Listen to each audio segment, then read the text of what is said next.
قرآن کا نچوڑ ہے سورۃ الفاتحہ. یہ وہ سورت ہے جو اللہ تبارک و تعالیٰ نے ایک مرتبہ نہیں، اللہ تبارک و تعالیٰ نے سورۃ فاتحہ کو 2 مرتبہ نازل کیا ہے. جبریل امین 2 مرتبہ سورۃ فاتحہ اپنے پیارے حبیب صلی اللہ علیہ وسلم کے پاس لے کر آئے. اس لیے سورۃ فاتحہ کا ایک نام نہیں، بہت سارے نام ہیں، بہت سارے نام ہیں. ایک نام ہے سبع مثانی. سبحان اللہ. سبع مثانی کا جمع ہے.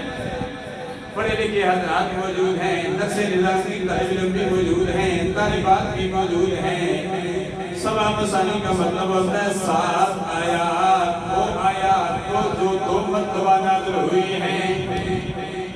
سبع کا مطلب ہوتا ہے 7، مثانی کا مطلب ہوتا ہے 2.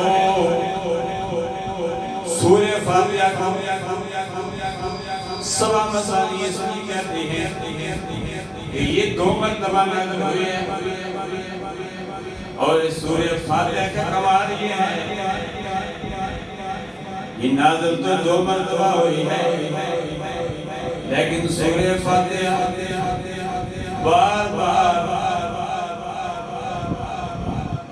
ہم نماز میں پڑھتے ہیں، فرض میں بھی پڑھتے ہیں، نوافل میں بھی پڑھتے ہیں، صلاۃ تسبیح میں بھی پڑھتے ہیں.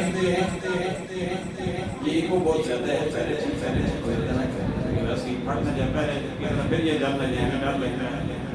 ہم نے جاننا تو کرنا نہیں ہے، یہ خود بہت تعاون کرتے ویسے اپنے پاس ہی کرنا پڑتا ہے. یہ ₹1,00,000 تھا اول جاوید اقبال نے سب نے لگا تھا ریٹائرمنٹ کے بعد. اس کے بعد ریٹائرمنٹ کے بعد ہمیں کوئی ایسا بندہ نہیں ملا، نہ پہلے نہ اب. اللہ تبارک و تعالیٰ کرم فرمائے. کوئی